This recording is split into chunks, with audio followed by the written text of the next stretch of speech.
Hello and welcome to episode 42 of the Bonehead podcast, where we talk all things Blood Bowl.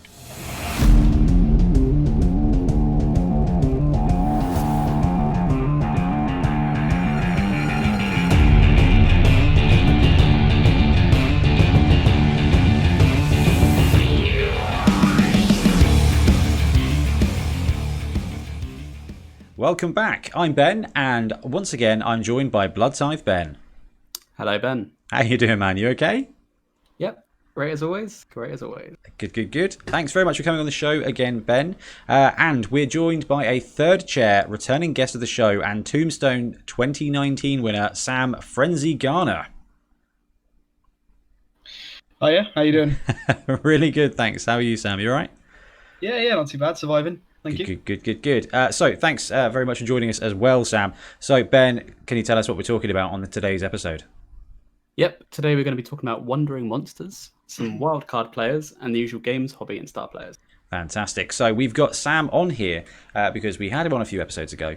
He's a local club member. He's genuinely actually a tournament pro, which is quite entertaining, as you've been to like 2 Blood Bowl tournaments, Sam? yeah, only 2. 2. Well, 3 if you count Hangover. I don't know. If we take Hangover out of the equation, you've won 50% of all the tournaments you've been to. That's I'm happy with that. That's not bad.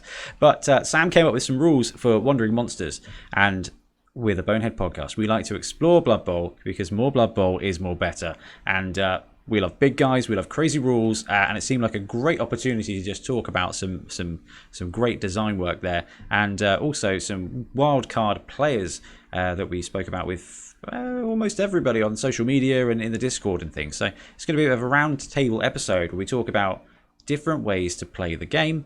So I'm quite excited. Hopefully you guys will be full of Blood Bowl anecdotes as well. So if you guys are good to go, we will move into news.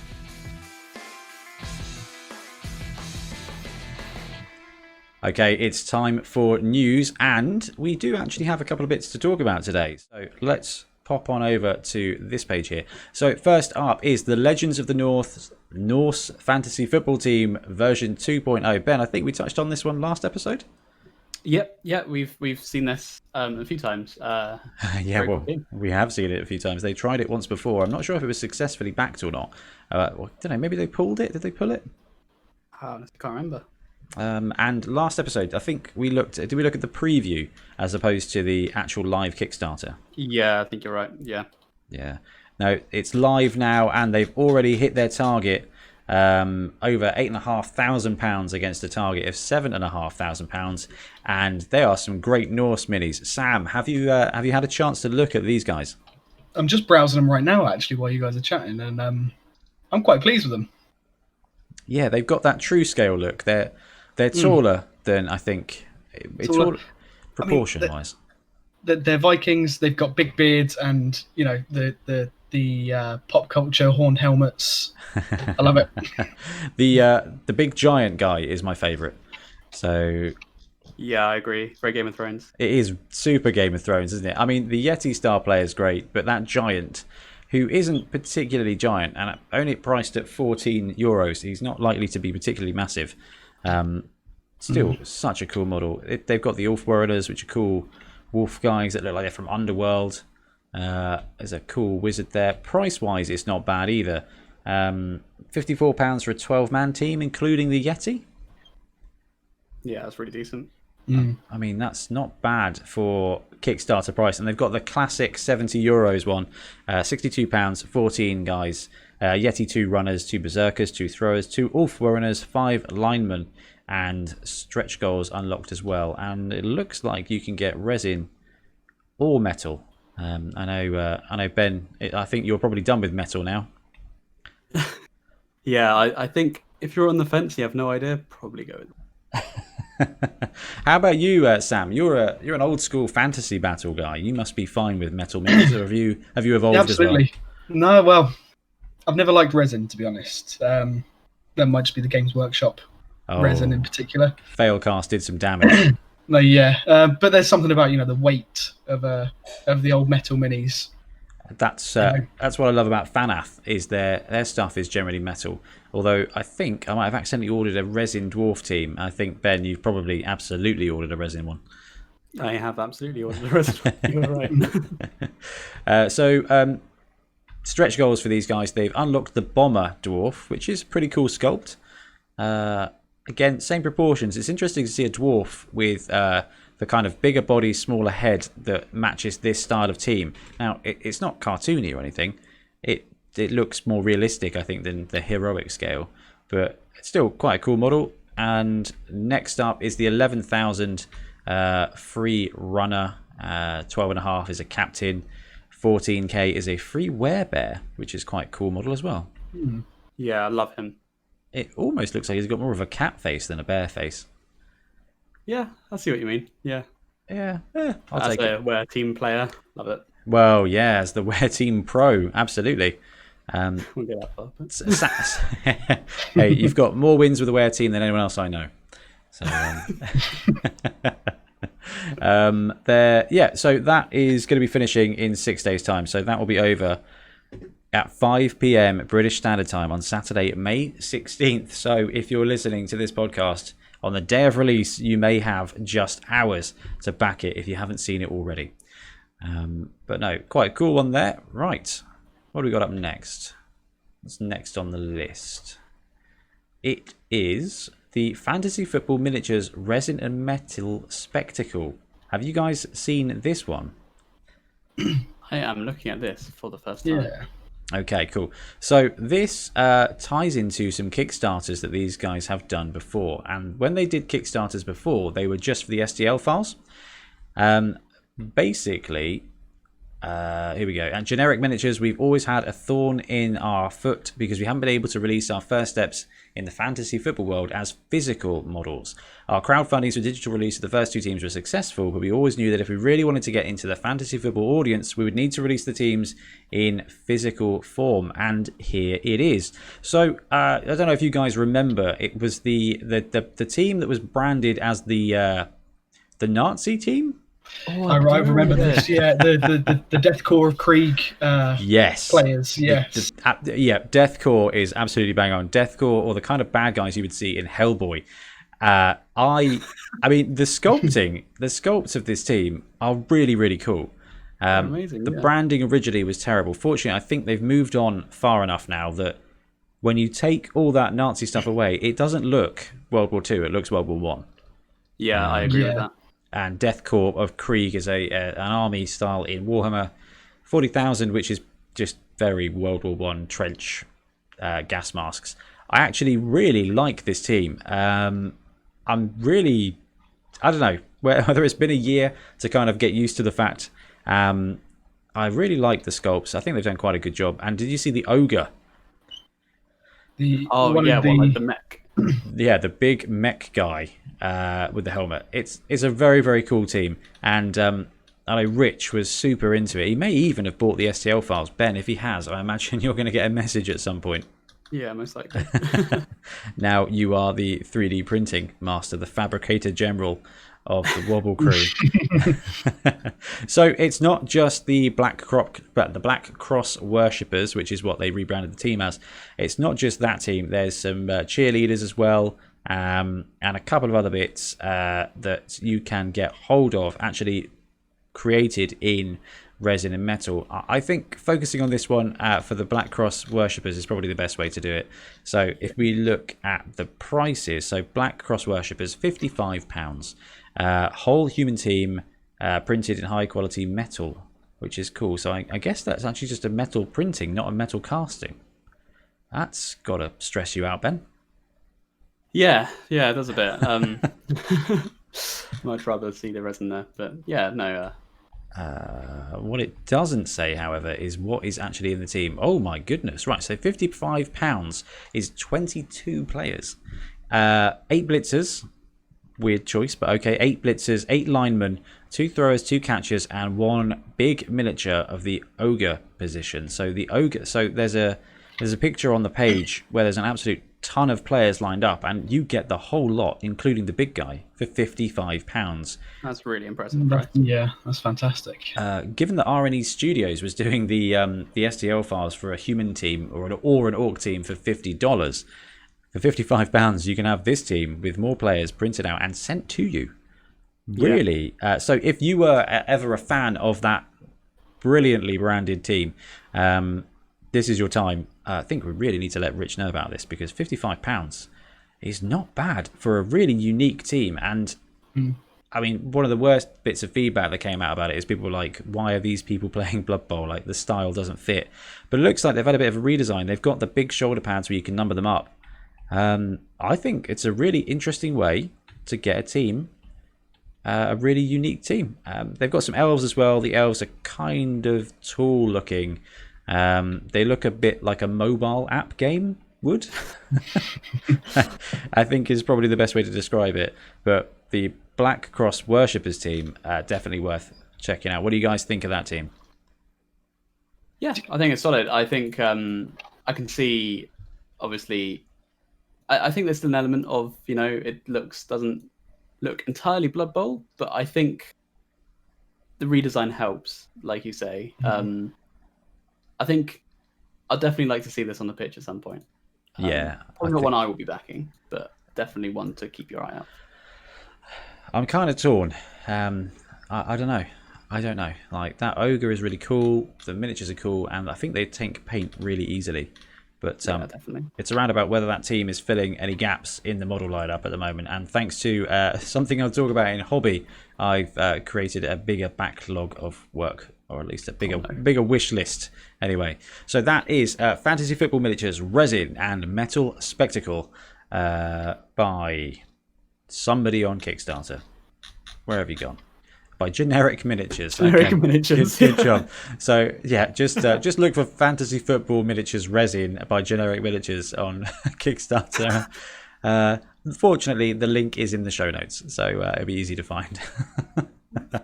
Right, next up, we've got more 3D printable stuff. Pirate of the Orc Bay. I'm assuming it's supposed to be pirates. This is Pirate Orc themed miniatures for collectors or Blood Bowl players.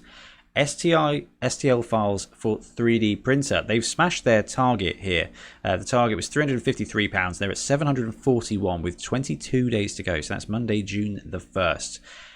What do you guys reckon to these? Well, I mean, no surprise there, because these are beautiful. This is Orcs, Orcs, Orcs.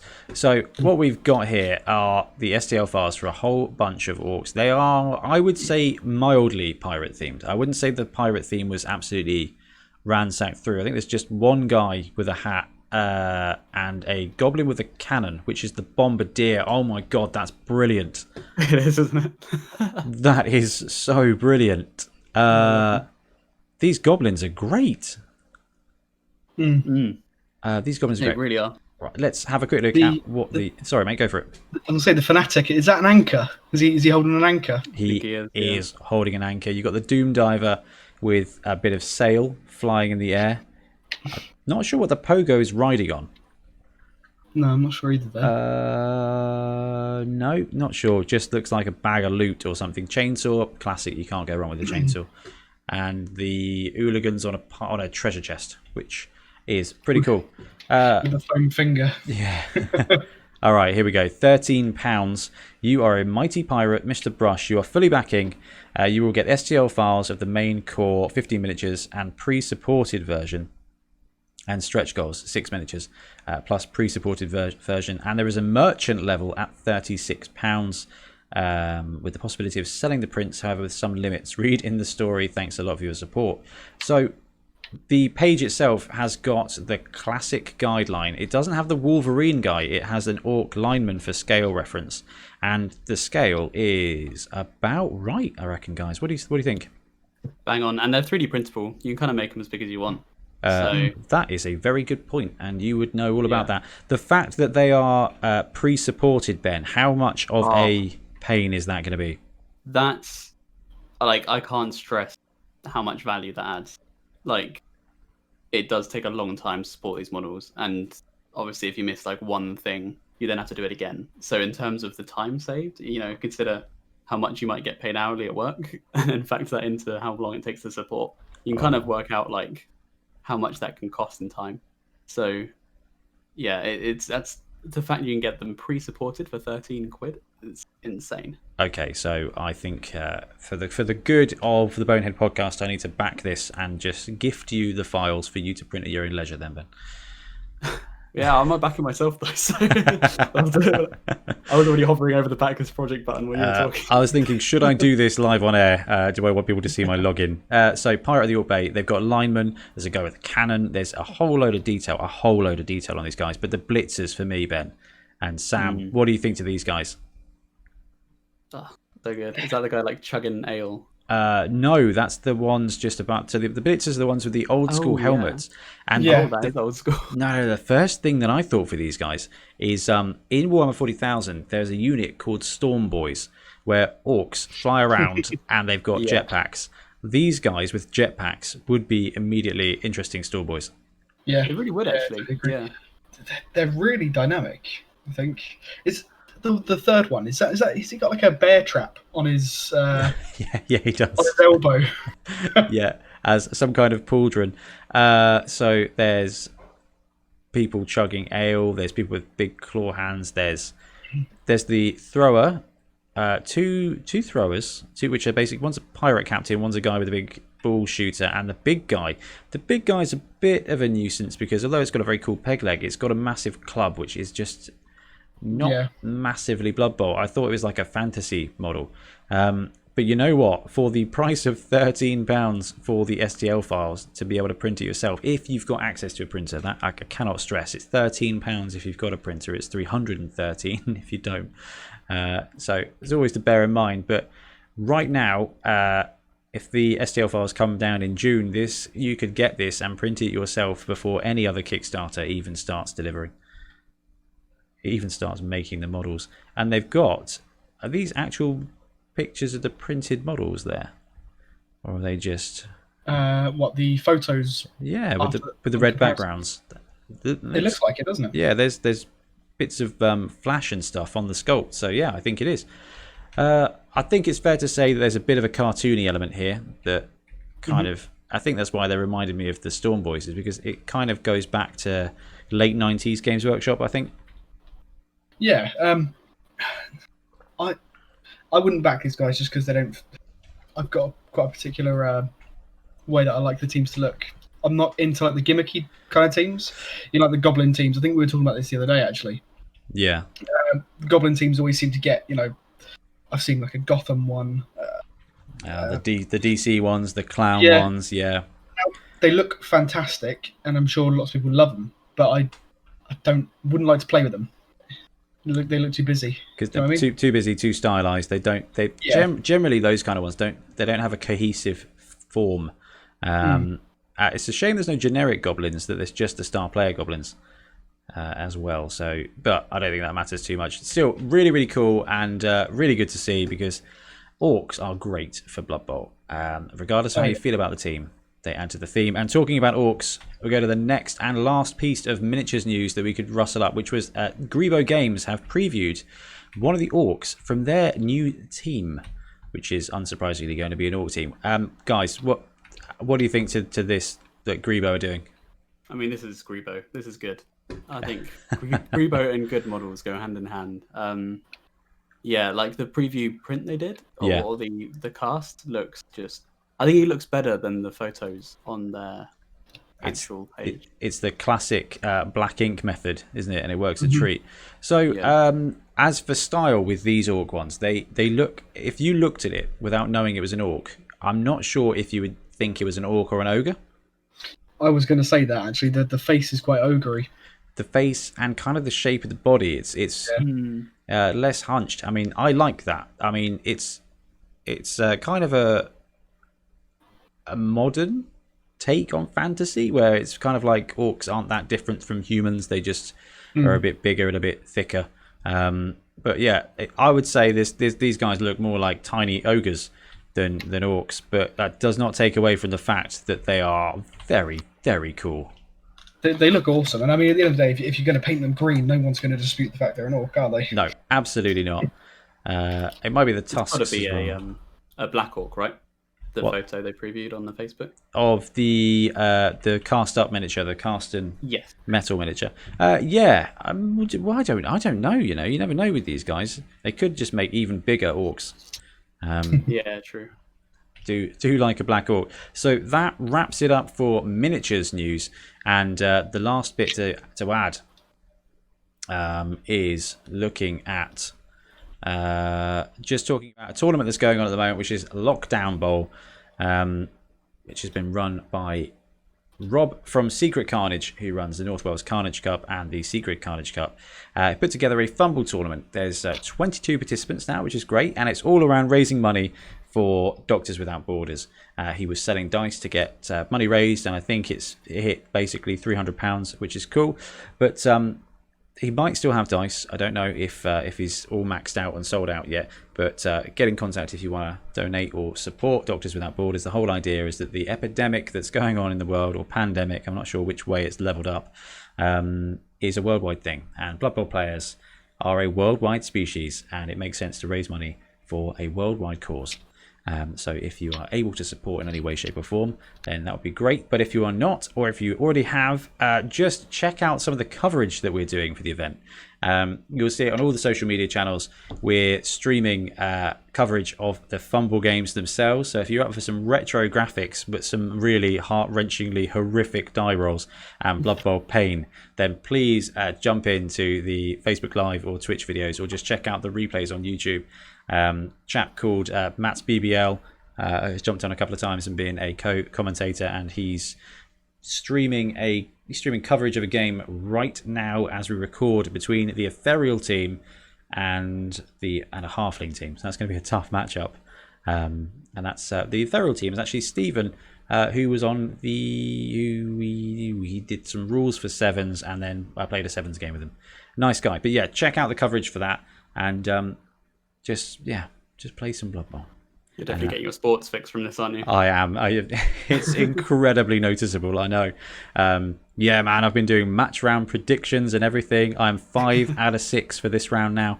And a touchdown has just been scored on turn 7 of the first half, leading towards my prediction here. So I could be going 6 out of 7 by the end of the episode.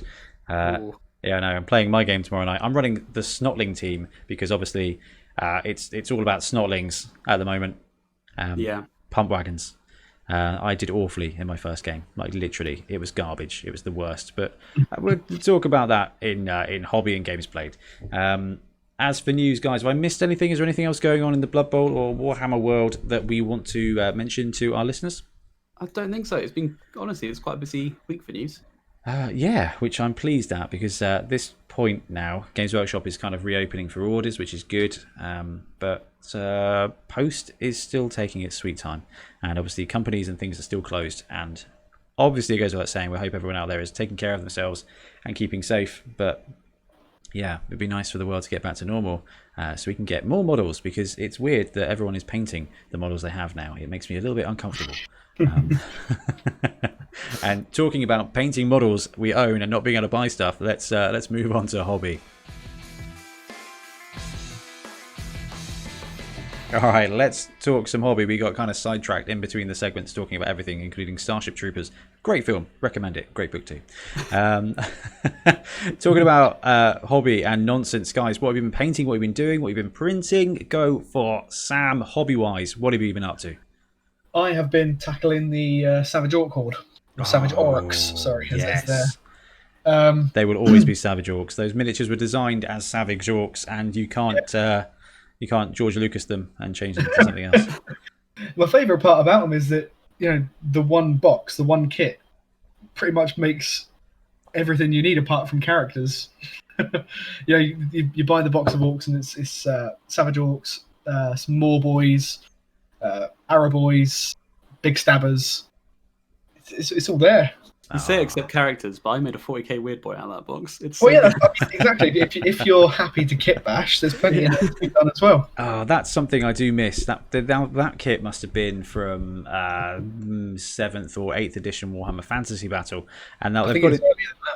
But yeah, a bit earlier than that. But they've gone into AOS now, Age of Sigmar, and the kits are so specific. There's no like build this unit as this, as this, as this. The Sigmarines have the Paladin unit, which you can build as 3 slightly different units, and really all it is maybe a different head type and a different end of the weapon. But no, having those Savage Orcs kits. Now, Sam, that Savage Orc kit, I've been eyeing up as an Orc Khorne team, basically, or a Savage Orc team. All their arms, are they waving up in the air? some are up in the air, some are sort of at right angles down by their waist. It depends on the body. So you got a couple of the bodies are designed so that both the arms are upright, and the rest of them are designed so that one's up and one's down. Does that make sense? Yeah, no, that does make sense. So what I'm really asking is there a Blood Bowl team in there? Absolutely. Oh, If you don't mind snipping off like weapons here and there. Some of the weapons are, because the Arrow boys have shivs instead of choppers. So it's just like a punch mitt, basically like a glove made of bones that you punch people with. So that fits right in with Perfect. Mr. Wolverine from the human team. Oh, that is very cool, and love the Wolverine from the human team. Let's have a look. I'm just looking at them on the web store now, because with Khorne and with the Savage Orc team, you can differentiate some positionals, but all you really need, I'm thinking Savage Orcs are a great representation of that. Armor 8, Strength 3, Frenzy. I think it fits real good. And you've painted yours brilliantly, and that's really made me think, oh, this would be a really cool project. But again, I've been talking about that since the Khorne episode we did. So I don't know, maybe I need to pull the trigger now that online shops are kind of opening and they're getting the supplies a bit more. I think one of the easiest things you can do for positionals with that is just different coloured war paint. Yeah, I mean that's Tell them what. apart well easily. Yeah, that's what the original Blood Bowl was. It was just a different coloured base edge. So yeah, well, I was thinking maybe some of the brutes. Is it the guys on 40mm bases as Black Orcs? That works. Really The well. art boys, the proper orcs. Yeah, the big Uruk guys. Yeah. For the big positionals, but these guys to make just your ordinary linemen, I think that would work a treat. Yeah, absolutely. What about you, Ben? Getting any hobby in the go? Yeah, quite a lot. I've been painting some space orcs. Some space orcs. Yeah, some 40k orcs. So less fantasy than Sam's. But I've been painting, and I think a few of us at the club have been working on a model. Yeah, the Wobble Team Challenge. Yeah. So I'm just finishing him off as we record. Oh, wicked. Classic last minute. I think deadline's tomorrow. Oh, I haven't even started mine. It's fine. That's classic Ben fashion. Yeah, I know. I've got loads of time. Sam mentioned this before the episode. Today was Saturday, and I ordered a couple of players from Windsor Chog, because I was like, oh, a great opportunity to pick up a couple of players, a couple of their high elf players, and just paint one up. And Saturday, I was like, I'm going to wait because the post might come. The post has not come, so tomorrow I'll be painting a miniature in the morning. But yeah, anyway, you're getting all right with yours? Yeah, he's mostly done now. Yeah, it's been quite fun. I think because we've kept it all a secret from everyone, so we have had no updates from anyone. So we don't know how people have done. We don't know whose model is who, or what model people have even done. So yeah, I'm looking forward to the reveal. So what we did, guys out there, is we just put a poll up in our group, in our club's Facebook page, and got everyone to vote for a few colours, with the colours getting the most votes being the two we chose, and we ended up going for black and lime green, which are very much the Wobble colours and essentially the Bonehead podcast colours as well. And that was going to be the paint scheme, and everyone just had to grab a spare model that they would use for Blood Bowl and paint it up in the team colours, so that we can, for this painting challenge, at the end of it, have a Wobble team photo when the world reopens with all the miniatures represented. I think it'd be really, really cool, and it's completely inspired by the 100 chapters challenge for Warhammer 40,000 with the Space Marines. Yeah, we did that as well, didn't we? Yeah. So, I'm looking forward to starting mine this week. I got grey and yellow, which is one of my favourite colour schemes, so I'm really happy with that. I had a 6mm sci-fi army painted in that colour before. Oh, really? Yeah, it was good fun. Grey with yellow. Yellow makes it pop. Really happy with that. So that's cool. Iron Warrior scheme. That's good.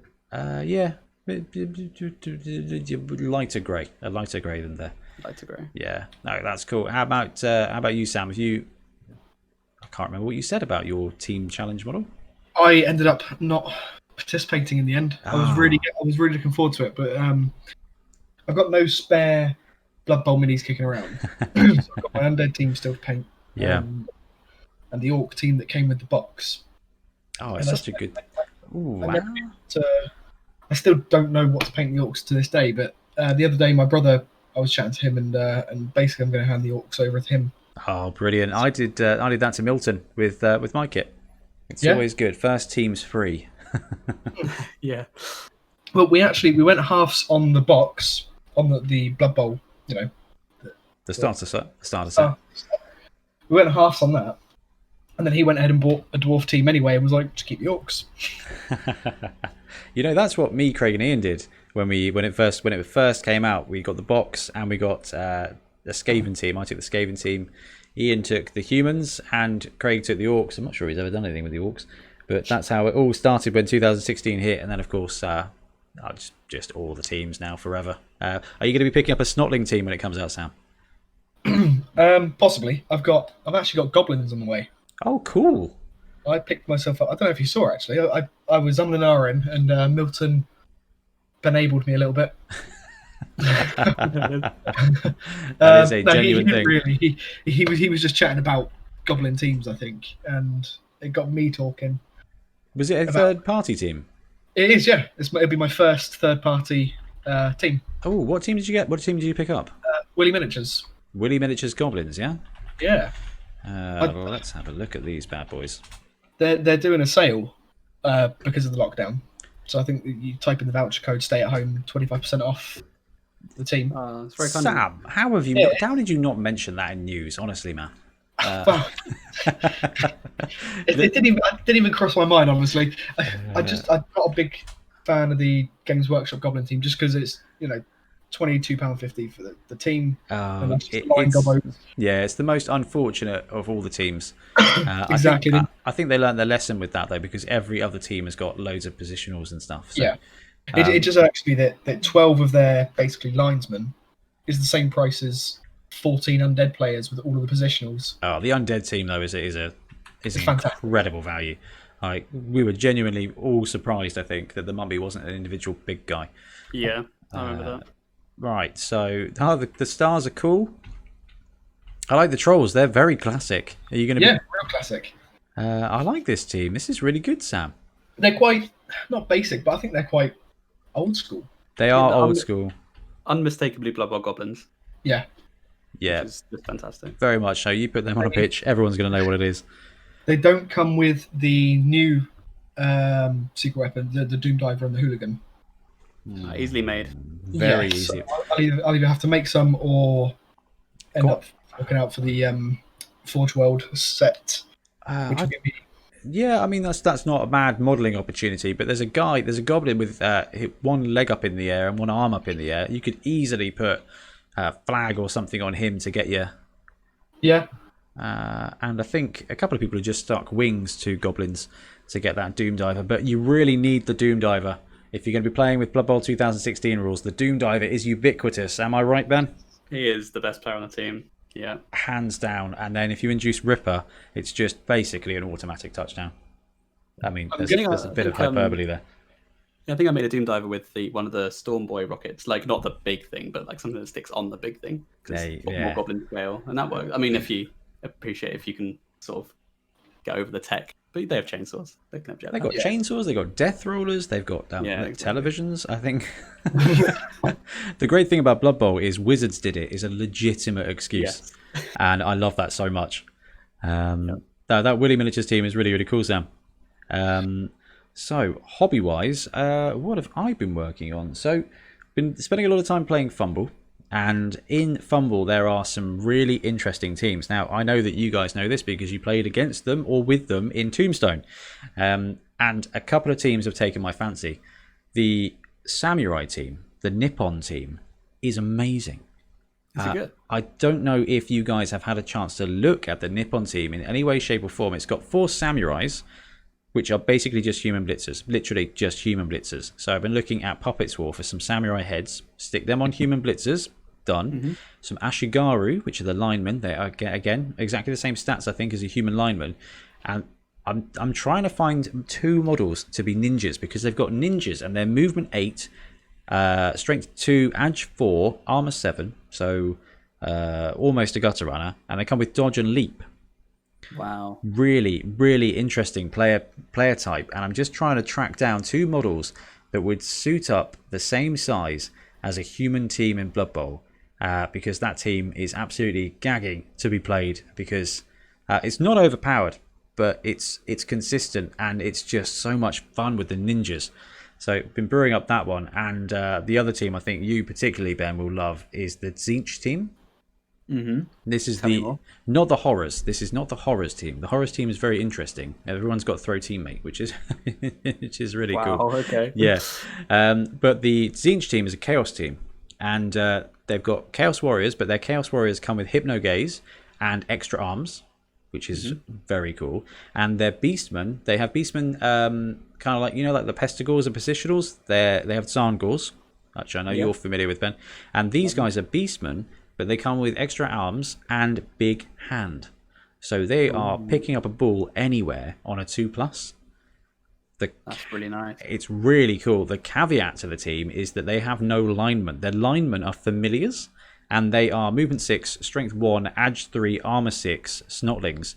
That instead of having sidestep, they have foul appearance.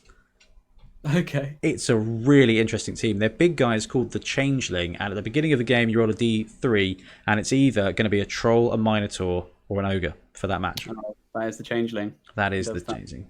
Yeah, it's really cool. The team is playing in the Lockdown League at the moment. I streamed coverage last night, I think, of that team, and it was great fun to see. That and the Ninja team I'm smitten by. So my next few projects are probably going to be stuff for the Secret League, getting ready for when we reopen the world and we can start doing some filming again, because we need to finish off 7 Super Series, and then I'm just going to absolutely bully you guys into helping me film a couple more, because they're I'm going to be desperate to get out and play games. So. Absolutely. I might just have to send you guys miniatures and assign you a team to be like, please paint this up for me. Yeah, no, happy to. Or, find one for you to print, Ben. And talking about printing, how are you getting on with the 3D printer? Right, okay. Where do I start? Do you have a drink in hand to talk about it? Yeah, I need one. No, it's fine. It's fine. It's just, there's a learning curve to it. Well, actually, no, that's a lie. I wish there was a learning curve to it, because there's something to overcome. It's not the most reliable thing. There's things that you do right, and then things still go wrong. So it's a little bit frustrating. I've taken a mental break for a couple of days from it. But I'm going to go back tomorrow. I'm going to sort it out and get printing again, because it's very, very, very, very, very fun.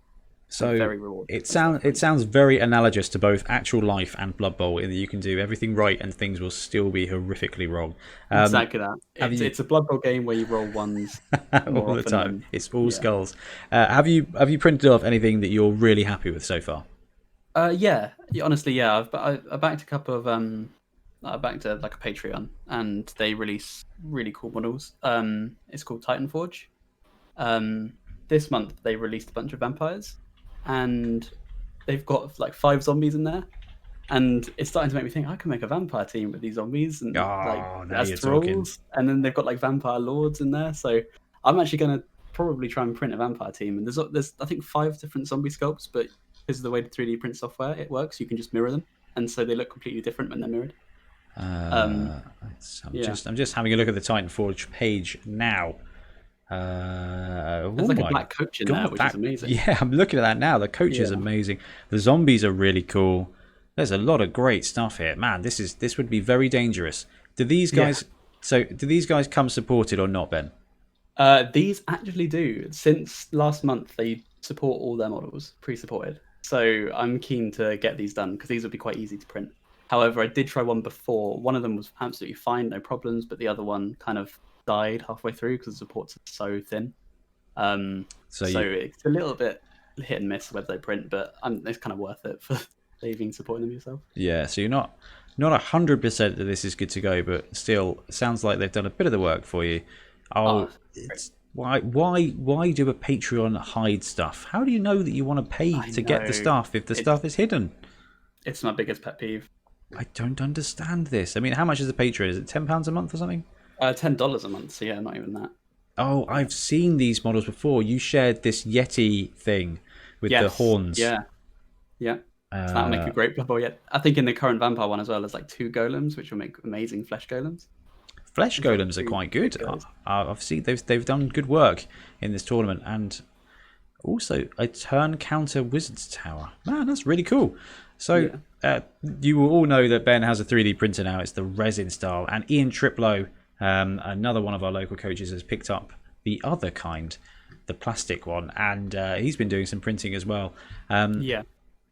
No, I'm quite impressed with the level of detail he's managed to get with that printer. Yeah, it's good. He's really working hard on it, isn't he? He's printing loads of upgrades and things. Oh yeah, I love the fact that these 3D printers print out their own accessories to make it better. Like anyone who's watched Stargate SG1, this is like the replicators. It's terrifying, but also it could lead to have great models for the entire team. Yeah, they've got supports and stuff on there. Very, very cool. There's the Yeti. Yeah, it's interesting. Right, we're in a really strange place now.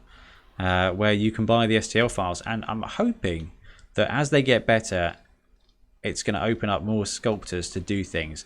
And this is an open shout out to there. If you've got some STL files of Blood Bowl stuff that you want to promote, then drop us a message, because as we go through this age, especially in the lockdown, people are leveling up their sculpting skills.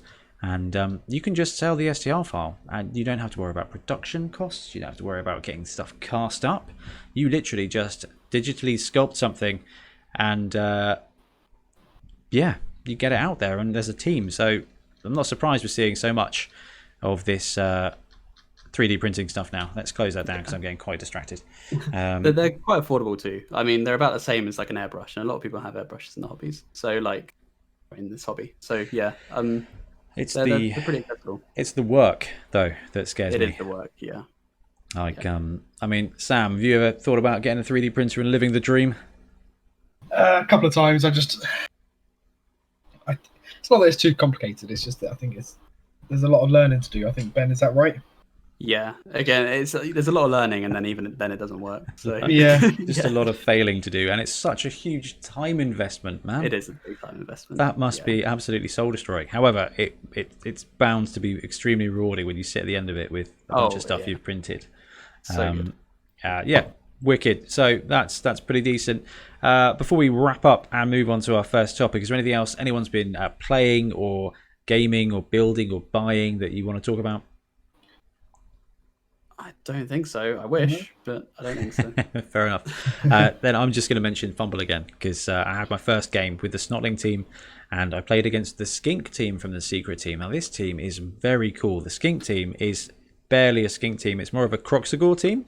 4 Croxagores, right? 4 Croxagores. You've got regular Skink as the lineman. You've got 2 Chameleon Skinks and 2 Red-Crested Skinks, which are regular Skinks with Dauntless. They're amazing fun. And I got destroyed. I made some bad plays, and the trolls did troll things, and it was all bad. It was all very bad. It was only like 2-0 or something, but you know, it was still really bad. And so many casualties got caused against me that the team I played against went straight to the top of the leaderboard. Okay. I've got my second match tomorrow. I'm playing Orcs this time. So I've got 2 pump wagons and a splatter wagon. So the splatter wagon's a slightly weaker version of a pump wagon. It's got movement 6, it's a ball and chain, it's got strength 4. Quite good. 3 trolls, and then just a bunch of snotlings. But I'm running such a low team value that I'm going to get like 300 inducements. So wizards, much. Yeah, definitely. Yeah, wizards and bribes. Actually, bribes probably. Bribes are 100k. Oh yeah, of course. Yeah, that's the downside. But they don't get the goblin bribe price, do they? They don't, but they are the Stunty League style of secret weapon. So it's a 2d6. So it's not guaranteed. Cool. I mean, I think they're like a 6+ or something, so it's not great odds, but there's always a chance. I was thinking more for fouling, to be honest. In the Stunty League, surely fouling's the best way to remove someone from the pitch. Well, the pump wagons are strength 6 ball and chains with movement 4. So they can just kind of steamroll through stuff. So I'm planning on at some point setting up the trolls and the splatter wagons and the pump wagons on the line and just trying to murder orcs. That's all I want to achieve. And the pump wagons are really, really interesting design. They're Edge 1, which is awful, but they've got extra arms and nerves of steel. So they're actually doing ball stuff on a 4+. That's so strange. Yeah, odd. Because the idea is there's loads of snotlings inside it. So they just nerves of steel. They ignore everyone because there's so many of them to catch the ball. So hand off to 4+, and then you've got this strength 6 ball and chain just ploughing down the field. That's my cunning strategy. Carrying the ball and chain. Let's just put it on there and drive down the end of the pitch. That's it. As soon as I've done that, I'm going to declare myself moral victor of the tournament.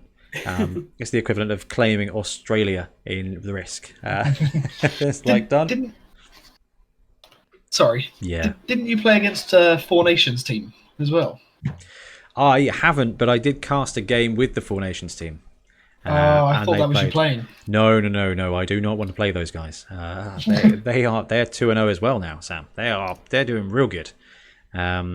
They beat Matt's BBL's elemental team in round 2. Destroyed him, I think 2 or 3-0. Turns out they're just really, really solid, and being able to avoid being blitzed because they've all got nerves of steel and dump off, it is actually as useful as you think. 2-3 times a game, it stops you from getting your ball carrier sacked, and then they just human lineman stat it into the end zone. It's a strong team, but everyone is clamoring, Sam, because it's the only team in the entire secret league that you can't get models for. No one has done rugby models. You know what? I tried to find some for the Secret Sevens you were doing. Yeah, I really wanted to find some rugby minis, and there's none. There just isn't. I found a dead forum post from about 10 years ago from some chap in the UK who used to do them. But following the link took me to a 404, the website didn't exist anymore. There was no email address. It was.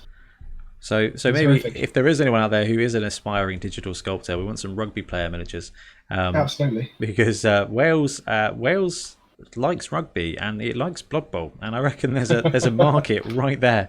Yeah, absolutely. Rob, the TO, was straight away like, I would love to play this team on tabletop, but there's no miniatures. So yeah, could be really cool. And when Games Workshop releases Croxicores, I will be getting 4 of them, so I can run that horrible, overpowered. It's not really overpowered. Skink team that is 2-0 and at the top of the leaderboard now. So yeah, really, really cool, really interesting. If you're missing some Blood Bowl, missing some sports, then come on, join, have a look at our Fumble League. Right, it's going to be time now for Wandering Monsters with Sam. Are you guys ready for this? So ready. All right, We'll take a quick break and we'll be right back. So we had Sam on a few episodes ago to talk about Khorne, and it was actually a great episode with a really great team. I recommend you playing some Khorne. But I don't know, we were talking about coming on the episode or before the episode or on the episode, somewhere around the episode. We were talking about Wandering Monster rules because Sam had this idea. And he went away and wrote some rules for it, and we've been waiting a few weeks to get him on the show to talk through them because Blood Bowl, it's a sport. It's played because the fans love watching Blood Bowl. They love the spectacle. They love the blood. It's almost Roman Colosseum style, right? Mm-hmm. Yeah, I get that vibe a lot. Yeah. And what is more Colosseum than random animals and monsters jumping in and just maiming people? So Sam has got some very cool rules together for Wandering Monsters. I'm pretty sure the older Blood Bowl elements in Dungeon Bowl did have rules for Wandering Monsters, so it'll be interesting to see how yours come up against it, Sam. So, Sam, are you ready? Are you okay to just talk us through step by step? So start off with the beginning, the premise, and we'll just start pestering you with questions. Okay. So I think first of all, you need to know how the monster starts on the pitch, and I thought a cool way to split it would be. Actually, I think this is courtesy of Rich. I think he gave me the idea. Mr. Saxby likes his crazy rules. Exactly, yeah. So either it's played in a stadium or it's played on a field. The difference being, obviously, stadium is walled, so the monster can't, just wander onto the pitch. So Rich said, what about, using the 2 trapdoors that are on the pitch? Oh, it's a great idea, I think. That is brilliant. Yeah. I suppose my first question then is, if you're playing in a stadium, do they have walls? Like, can people still get pushed into the crowd, or is it they just penned in? Because it'll be harder for players to escape from the monster if they can't escape through the walls. I meant more sort of like, a stadium is walled at the end of the day. The monster can't wander from outside the stadium inside. The players can still get surfed off the pitch. The monster, can't get in without a ticket. That is so very Blood Bowl. Yeah, no, absolutely, absolutely love that. So they're either coming through the trapdoor or they're wandering on from the sidelines. Yeah, so I figure trapdoor, it's up to you guys which one, whether it's the home side or you just roll off to see which trapdoor it comes on via. Mm-hmm. The field is a bit different. I thought it'd be cool for it to wander on the pitch via one of the sidelines. Yeah. As if, you've started playing, this monster has seen all the players playing Blood Bowl and thinks, snack time. I think there's actually a Bob Bifford cartoon in one of the Spike magazines or something where he's watching the game and just loses his rag and jumps into the pitch. No, it's on Blood Bowl 2, isn't it? He loses his rag and just jumps into the pitch and starts maiming players. That's basically that, right? Yeah, exactly. Is this in the campaign? I think it is, yeah. Campaign. I haven't either, but Rich was talking about it a while ago, and I thought it was a very cool element.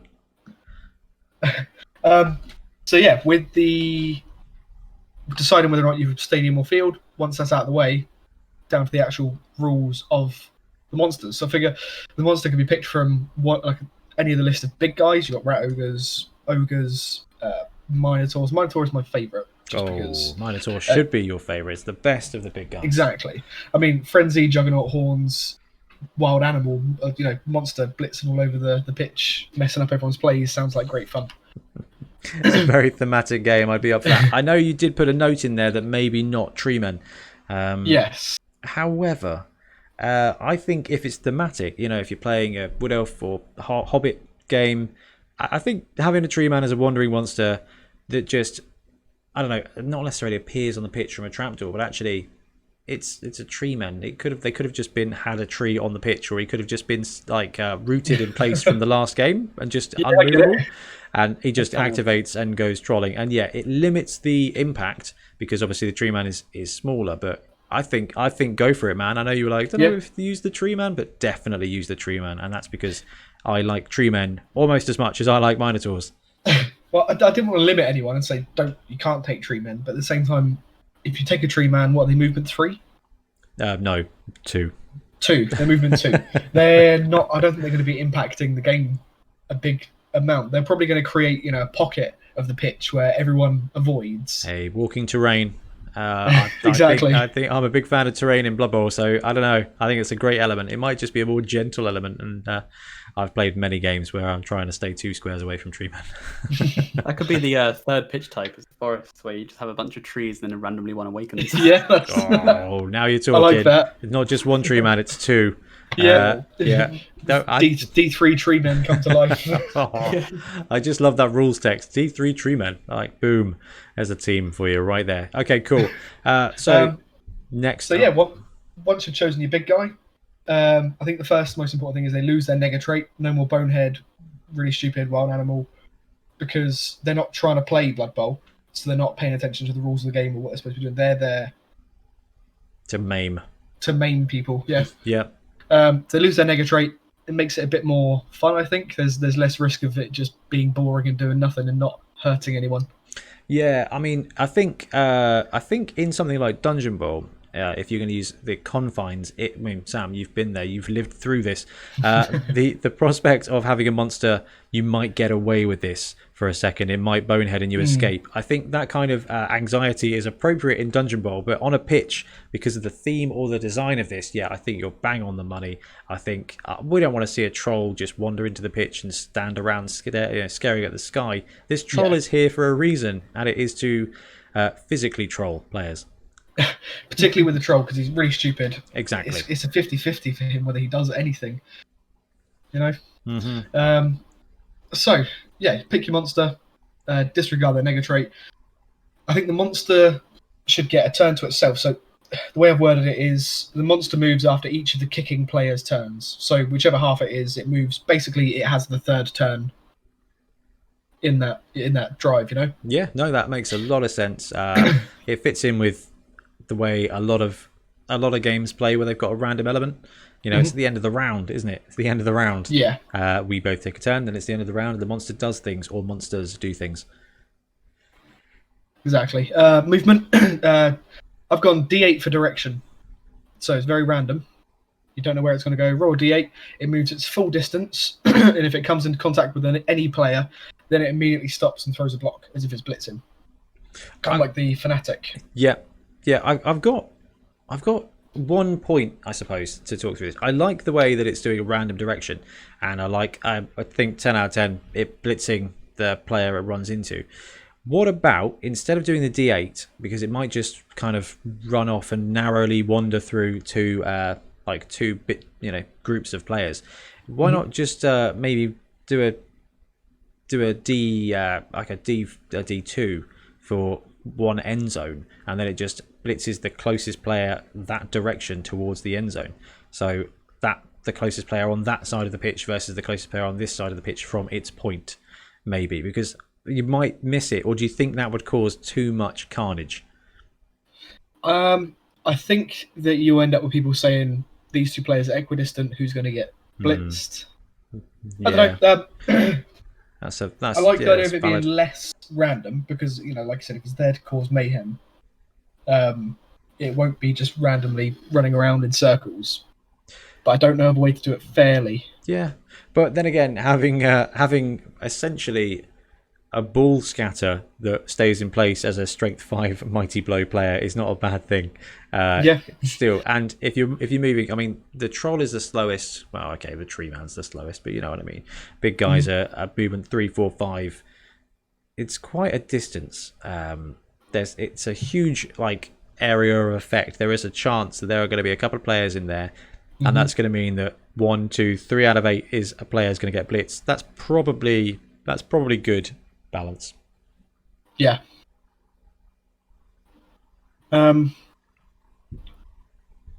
That's about all I have on movement. So what do you think? D8 or D2 or some other way? Flip a coin. I think stick with your D8 theory. Yeah. I like it. I think there is a valid kind of fluff reason that actually the troll or the minotaur is going to run in. He sees a whole group of people. He may not even be running at the closest player. He may be running at something else, distracting him. Someone in the crowd with a laser pointer is going to run off in that direction and then get distracted again, or something. I can see it being fine. But also as a coach, you open up the pitch for play at that point. Because instead of there's a minotaur there is now 11 squares, 11 by 11 I need to stay out of, or I'm going to get assaulted by this minotaur.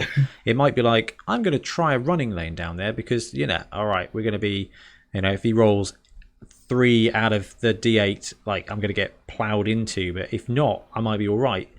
Then you've got moving terrain, and moving terrain is even more interesting. That's very Zinch. I'm feeling very Zinch today. The other reason I wanted it to be quite random is because otherwise, coaches can game the system. They can game it. Yeah, they know that it's got to go for the nearest player, so they feed it a snotling.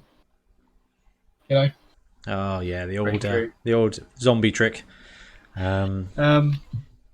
But I think that's about it for movement. Blocking, so they can never receive assists on a block. Yeah, fair enough. It's a neutral party. Yep, but third-party tackle zones still cancel out assists for the defending player. If that makes sense. Yeah. Yeah. So if they're receiving a block, but they're in an opponent's tackle zone, they can't assist. That's right. Yeah. So if one of Ben's players is distracting one of Sam's players, it can't help Sam's player defend against the rampaging ogre. Yeah. Exactly. No, I think that's very appropriate, and quite frankly, makes blocking easier to add up. I think. Yeah. Cool. No, I like that, Sam. Yeah, after the block's resolved, monster's turn's finished, no remaining movement can be spent. What do you think? I don't like the idea of it being able to then move more and block again, and it's like a fanatic does, because then it gets quite complicated, I think. It's there to plow into him and just, I think that's bang on as well. I think that's really good. If the monster begins its turn in base contact with the player, it will instead block that player rather than D8 movement. Yep. Makes an awful lot of sense. Helps to avoid any kind of dodge rolls. Tackle zone dodging. Yeah, dodge rolls. If multiple players are in contact, it's randomly determined which one will be blocked. I think that's fair. Yeah. Especially if people from opposing teams are both adjacent to it, because then you don't know who's going to come off worse. It is more fair, and also then you've got it takes away that fluff element, because different monsters are going to do different things. I can see a Minotaur trying to tackle the biggest player there because it wants to have a brawl, but at the same time I think a troll is just likely to splat the closest, weakest thing. So I think just keeping it random, hey, you don't know, this player is clearly drunk and enraged, it's doing whatever it wants to do. I think the less logic applied, probably the better. A question regarding that and regarding the movement. Will the monster follow up automatically? Obviously, one with Frenzy would. Yeah, I think they should, providing they have the movement left. Because that'd be paid for in the Blitz, wouldn't it? That's interesting, actually, because there's two elements to this. If you always follow up, that player can always get up, if it isn't dead, obviously, and just tags that big guy out. If the big guy doesn't follow up, then somebody has to actively base it to pin it in place, which, to be fair, if a player's been knocked over, it's just going to stand up, and then you've got the opportunity of moving that one square. I don't know, definitely something to consider. I mean, obviously Frenzy, you have to automatically follow up, but it might be worth considering. I don't know, actually. Is there a way to randomise it? It'd be just flip a coin whether it follows up or not, but I don't know, there's good elements on both sides. Yeah. I would probably say Frenzy has to follow up, but otherwise they don't follow up. They just run up, smack the player away into the ground, and then start looking for their next target, which means unless someone comes in and distracts them, they're going to rampage off in a random direction the next turn without kind of being pinned in place. Ben, that's a really good point, actually. Really good. It hadn't even crossed my mind following up. That's the danger of group thinking rules. Because there's going to be stuff thrown out. I do have another one to add. But I think go for your next point first, Sam, because it kind of ties into that. The monster cannot choose to not block, even if it is facing an uphill block. So, the Minotaur is up against an ogre who's got a lineman either side of him. He's randomly selected the ogre. He's got to go for it, even though it's 2 die uphill. Yeah, he's picked a bad fight. And then you've got here next, if the monster begins its turn prone, it will still attempt to blitz as described above. But I think paying the price for standing up is very, very fair and very, very, I think that's normal. Go for it. This was going to be my question, linked into movement. Will the monster go for it if there was a target in its path? As in, it needs one more square to guarantee a blitz against someone. Oh, two squares. I think 1 is fair. Yeah. 2 is. I don't think 2 is, because that's forcing it to roll. Oh, 2 wouldn't work anyway, because it wouldn't be able to blitz at the end of it. Oh, true. Yeah. I think 1 is fair. If it can make the blitz with 1 go for it, then it has to. It's. I like that. I can see. I can see the enraged player just pushing himself and going down. Yeah. It adds an extra die roll, and it adds an extra element of excitement, I think, for the players. Kind of safety as well, right? Sorry? Kind of an element of safety, like just they could still survive this. Yeah, let's bait him a little bit far out of reach. If he's going to go for it, he has to go for it to attack us. It's like red flagging. I don't know. I just thought that might be quite interesting as well. Yeah, and again, go for it is not a thing that I even crossed my mind.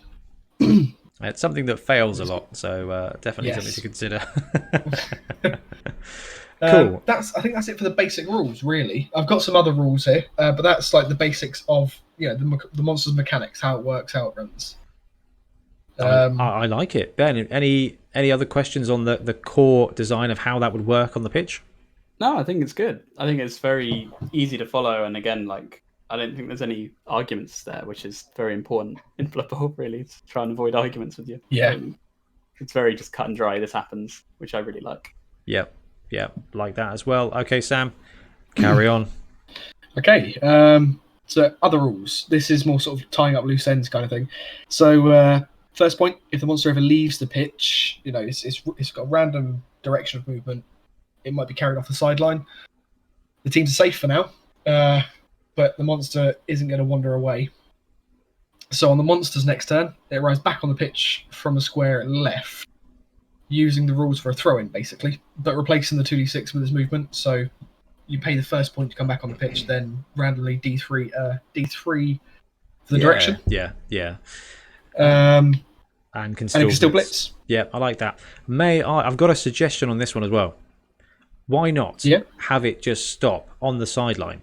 And if the monster ever starts a turn on the sideline, it moves in via the scatter template, because that could create a situation where the big guy rumbles on, avoids the players, lands on the sideline, and then it's in Ben's backfield, and he's like, do I take the crowd push here? Do I try and push that Mino off the pitch? Not necessarily have it come back on, but actually I can push it into the crowd now. You get the player to have an extra kind of thinking point, an extra decision point there of what do we do? Do we take that blitz? And also it will be easier to remember it'd be easier if the guy stays on the pitch than to remember where he exited from a whole round of play, because I can never remember if my opponents used a reroll. Yeah, that's fair. I quite like that, actually. So it stops before it goes off the pitch. Yeah, and turns around. Yep. And then if he's still on the pitch next turn, he comes on via scatter template instead of the D8. I prefer the scatter template because it keeps him in the game, as opposed to, because he might run up and down the sidelines, Oh no, yeah, absolutely. Otherwise, yeah, no, I agree. He turns around and rampages back into the middle of the field.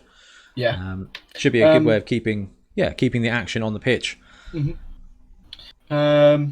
That's it for that one. In the event that it leaves, so I think you're right. If it can't leave the pitch, then it won't leave the pitch by choice. Unless it's shoved out. Yeah. Yep. The other point is the monster has no hands because it's not interested and does not understand the game. So it can never pick up, catch, intercept the ball or bomb. It's far more interested in maiming the players. Oh, Ben, what do you think about that? Yeah, I think that makes sense. I don't want it to pick up the ball. It's a monster. Sam just said it. It's more interested in killing everyone. From a game design point of view, I think it runs way smoother if it doesn't interact with the ball at all, and for all intents and purposes has no hands.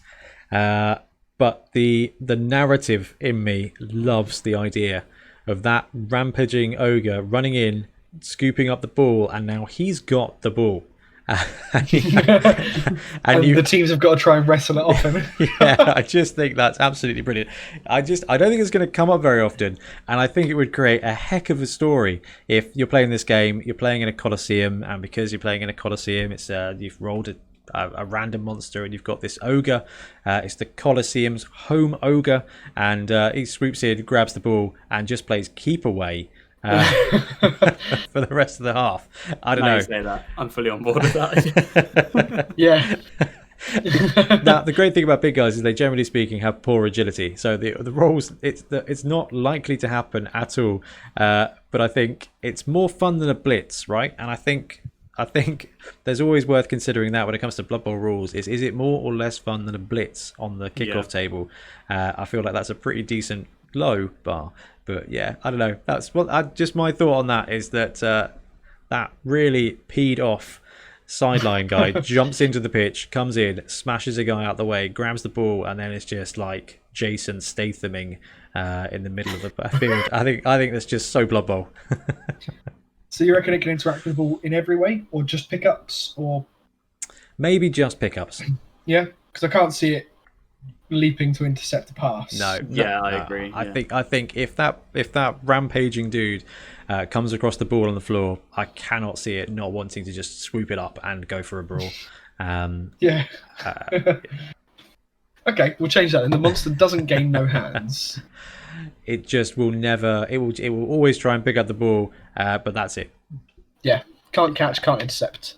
But tries to pick up the ball. And also what I would say is that it doesn't cause a turnover for the monster if it tries to pick up the ball and fails. Yeah, that's fair.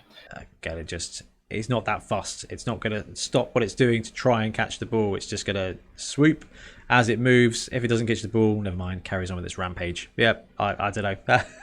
Just seems entertaining and like something that would bad and happen in my game. Next point. Yeah, what do we got? I've got the monster should never dodge because it will block as soon as it makes contact rather than trying to pass by a player. Is that fair? Very much so. Very much I think that clears up the terror of the monster tripping over the tackle zone and then spending the rest of the game on its back. Basically. And also, you save die rolls. So if the monster starts in base contact with the player, you don't need to roll direction. You don't need to worry about movement. You just literally go straight to the block and then go back to the player's turns. I think that's fine, unless it's doing something particularly cinematic, limiting the die rolls. It's like Ben's obsession with click numbers. It makes a lot of sense. You happy with that one? Very much so. Yeah, I like that. Cool. I think this is the last one on the other rules section. So we've got at halftime the players reset. The monsters had ample time to wander around the pitch. So I think roll a d8 and 2d6 to determine its location on the pitch at setup. Because the players, they've left the pitch, had their halftime oranges, and the monster's done a little bit of wandering around while they're getting ready. They come back on and it's ready to go. How do you feel about that? I guess it depends on the narrative of the monster. If I don't know whether, I don't know whether the referees would move off an angry player at the end of the turn, and what happens if it starts on the line of scrimmage. I think it could be quite disruptive. I'm not sure. Ben, what are your thoughts on this one? Well, you mentioned disruptive, but then after, I had the same thoughts about it picking up the ball, but then you convinced me otherwise. So I have got a point actually, a little bit further down about the monster being on the line of scrimmage. Oh, okay. Let's skip to that bad boy. Yeah. Okay. I've got it down right at the bottom under final points. So for every new drive after the first, the monster may already be on the pitch, even on the line of scrimmage. Teams will kick off as normal. The monster doesn't count towards the minimum 3 players on the line or maximum 2 in a wide zone. So it can be on the line of scrimmage. It might mess up your formation, but at the same time, your opponent's going to want to face off against it. I love that. I think it's just absolute carnage. I think that's good. I think it's fun. I can see a referee sending off a player, but then if it's a stadium owned player and he's there because he's either angry, they're not going to stop him. They're just going to have to play on, or he's sponsored by the Coliseum and exactly like a house robot in Robot Wars. Okay, that's what I'm thinking. There's a house robot in Robot Wars. It's just there to cause carnage for the teams, and the crowd are going to love that. Yeah, I can see that. Right. We really need some giants here. Just saying. Hey, we must have been going for about an hour before I mentioned giants, so I think record, all right. That's achievement. Oh no, you said in Legends of the North. You did mention giants in Legends of the North. Sorry, oh man. All right, maybe it was just 6 minutes. That's sad. So that is sort of the rules of the player, of the monster. Yep. I've got a couple of questions down here if you want to spitball ideas. Dude, yeah, I like these. Go for it. This is interesting. The first one is, should there be a bonus to winnings for teams who choose to play with a monster on the pitch? So this is kind of what you were saying about the house robot thing. Greece's Goldtooth owns the stadium. He's funded this troll to come on. Yep. And the fans absolutely love it, and it packs the stadium out so the teams get more cash for playing with the monster. I absolutely agree. Yep. Yeah. Now, we do a very similar thing in Wobble, where if coaches roll a random stadium and they use a stadium, they get 10k extra winnings. Kind of danger pay. They're playing in an uncertain place. They've got the danger. I can absolutely see a bonus tithe being given to the teams here, and you could even rank it like with a CR rating of the Wandering Monsters. Yeah, that's a good idea. So you can have a fanatic. Maybe that's an extra 10k. There's a fanatic wandering around the pitch. Minotaur, that's 20k. Giant, 30k. Pack of rabid dogs, a chainsaw player. I don't know. You can judge the CR rating possibly based on the player cost, and then I think it would incentivize people to use it because they might be hard up. They might need money. They may not be able to start a Blood Bowl website to get subscription funds by doing things on Cablevision, but they might be able to play in a Coliseum Blood Bowl match for an extra 30k. And by the way, there's a giant. Yes, another giant. 2 giants, 40k. 2 trapdoors. Ignore the Blood Bowl. Just get all giants on the pitch. Yeah. Yeah, no, I think so. I think so. Yeah. It's an interesting way to put it into a league. And definitely incentivizing this is wise. And it's incredible what coaches will do for that extra 10k to buy the apothecary that they really should have started that game with. Well, I hadn't even considered tiering it, to be honest. Well, now you mention it, obviously it makes sense. But... Oh, I'm just thinking of the spreadsheet, Sam. I'm not going to lie. Which, of course, will surprise nobody. You could literally just make it as easy as 0 to 100k, 10. Up to 200k, 20, up to 300, something like that. Could incentivize that for house robots. Like it. Right. What have you got next? So, do players gain SPPs if they manage to Kaz a wandering monster? So you've knocked it down, broke its armor, scored a 10 or 11, and it is, for all intents and purposes, dead. Normally, if that was an opposing player, you'd get your 2 SPP. Do you still get that? Do you get more? Ben, what do you reckon? Yes, I think they're still gaining experience from it. Mm-hmm. They're still gonna taking down a monster is no easy feat. So I just think you should reward that. Again, encourage it, incentivize it. Yeah, I'm going to level this one up. I would say, and then you guys, I need you to rein me in here because I get a bit excited with these rules. What if a player casualties the monster? Now that's standard casualtying, but that also includes chainsaw and crowd pushing. If a player's action results in the house monster being casualtied, they just straight up get an MVP. No casualty, because then you balance it for the ogre mighty blowing versus the cheeky goblin going up and fouling with the chainsaw. It doesn't matter that he does something epic. He slays the monster, and that's why I reckon it should be straight MVP. Obviously, tiering may change that one way or the other, but straight MVP for killing the monster. He's come to kill your monster. I really like that, actually. Is that the only MVP, or does the team gain an additional MVP for that player? Straight up, he gets the MVP for taking out that monster. Again, it incentivizes running this crazy nonsense, but also it really represents that player has not done anything good as far as Blood Bowl is concerned, but SPPs represents players' confidence growing, and as a player's confidence grows, his natural talent is revealed by stat ups and level ups, right? The MVP, the crowd loving that player of taking out the monster, taking out the Minotaur, taking out the whatever. I think MVP, and it also keeps the record books real easy for a league guy. And it makes it fair because then a bomber could do it. The only difficult question would be if an ogre was to throw a snotling at a monster and kill the monster, who would get the MVP? I mean, I don't know. There's some. It's not as clear cut as it should be, but someone needs an MVP. You've had a little bit of time to think about this, haven't you? Yeah. I really like the MVP idea. I think it should be an additional MVP. Were you saying it should be instead of? No. They automatically get the MVP. No, that guy who does the thing gets an MVP in addition to the game Good. MVP. I agree with that. Because then you can also level it up one way or the other.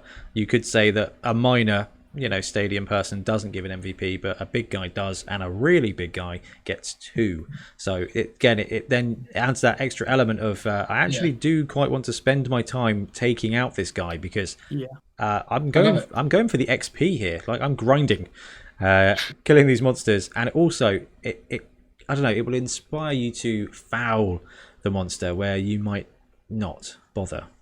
Yeah, and it'll let you compete with the other player as well. You're both going to be wanting to kill it suddenly. Yeah, it becomes like getting that dungeon crawl. Yeah, Monster Hunter on the Blood Bowl pitch. I just had a thought, actually, when you mentioned fouling it. Can you get sent off for fouling the monster? It's not a player. So... No, I don't think so. No? I don't know, Ben, what do you reckon? Ooh. Maybe, see, if it was I mean, what happens in Robot Wars when they take out the House Robots? I don't think anyone ever has. That robot gets an MVP. I don't know, like literally nothing. They just gets pushed down a hole. Would they get rewarded for destroying the stadium's prize monster in such a disrespectful fashion? I don't know. I think the crowd would love it enough. They probably would, wouldn't they? I mean, we've all seen Gladiator when Maximus beats the heck out of the old lion guy, True, yeah. and the Joker leader man is like, no, kill him. And obviously, we all get built up for a very exciting slave rebellion that never happens. But I still like that film. So to answer your question, Ben, if you were to foul a guy, would the crowd be disrespected only if the slave revolt didn't happen? Okay, cool. So yeah, that's next episode. Will be inciting slave revolts in Blood Bowl, and then the economical impact of such a thing. That's actually not a far stretch for this podcast. That is not. That is going to be like in the 70s. We're going to be talking about the psychological makeup of players. So your goblin, was it an only child? Did it have a big family? You know, how does it feel about the color blue? I can see this being a massive D66 book. There you go. Take that, Rogue Trader. Okay, I went wide. Bring me back on course here, Sam. I think we covered everything. The next point was going to be, should the tree man be left out? But we covered that earlier. Yeah, D3 tree man. Great. Yeah, get them all in. In addition to the monster, yeah. Yeah, D3 treatment. In addition to the monster, everyone gets a free chainsaw, and Treebeard is triggered as soon as one goes down, and he's a giant tree man. And you're not really playing Blood Bowl anymore, so everyone gets a wizard too. He's opened Warhammer Rulebook. Yeah, turn to page 37. Deployment. Hey, I get my slave revolt. That was wicked. Everybody's happy. Oh god. The only other one was the should monsters have to dodge, and I think we cleared that up. No, because it's always going to block. We did. Cool. So Ben, Sam, anything else we've talked through here that we want to add before we kind of go into our final thoughts on this insanely brilliant idea? No, again, I think it's really straightforward, and I'm really fond of the idea. I think it's actually easier than stadiums in terms of like bringing an extra element to your game. It is. It's to keep track of. It's the same. It's the same rules, isn't it? The only thing you're doing is rolling a d8 to decide where he moves. Otherwise, everything else is just using the same mechanics. Exactly. That's Still Blood Bowl. That's good design. So I'm going to do the classic Bonehead thing and ramp it up a notch. What if your stadium big guys or whatever accrue SPP themselves? Oh. So the stadium, you as a club, you've got 2d6 or like a d16 stadium list, and each stadium has a specific set of monsters, and they get SPP in league format from the casualties that they accrue, and over time they level up and get worse and get more fame. I just love the idea of oh good, we're playing in the stadium with the Minotaur that's got claw. I just think that's quite cool, because then you could also sell old big guys to Colosseums. Now we're actually in Blood Bowl economics, but I like the idea of making a profit, building up these star players and selling them into brutal slavery, apparently. I'm not sure. I think this is definitely the game for me. I don't know. I like the idea. We've got NPCs here. With a very small amount of work, you could help build character with them. And quite frankly, I don't know why you wouldn't start off with them having, an extra skill or something, because it just adds that identity. But maybe it's because I really want to watch Gladiator after I've watched Starship Troopers. I've got a busy week here, I think. If I'm right, in the stadium rules, team can actually purchase a stadium, right? Yes, for 250,000, 350,000 or something. It takes a lot of gold. You can buy it in installments, but it still takes a lot of gold. Let's say you've bought the stadium. Do you then have to pay for the monster? Yeah. I think your agreement. I think what you said at the beginning, Sam, of if you and the coach want to use a wandering monster, you kind of look at getting extra gold and just decide it on a basis by basis factor. I think you're right. In that case, I don't think they should be able to accrue SPP. Yeah, it does take away the identity a bit. I just got excited at the prospect of house robots, and it made me think that in Robot Wars you didn't have the same robots every time. You had the different ones, and they rotated in, and it was quite interesting. Anyway, I love the idea if the league has its own couple of stadiums that everyone is allowed to use, and they don't belong to a team, and the commissioner is happy to run an SPP table for his own big guy. Just like the idea of Gladiators. an Albion league where the different fen beasts get different skills as they murder people. This could be quite entertaining. And then taking out that infamous Minotaur to get that MVP just seems like great fun to me. That is brilliant. So, Ben, what are your final thoughts on Wandering Monsters in Blood Bowl? When can we start including them in the War League? I think it's a great shout. I suppose my question to both of you is: do you think Games Workshop will put rules like this out? We did see the Slave Giant.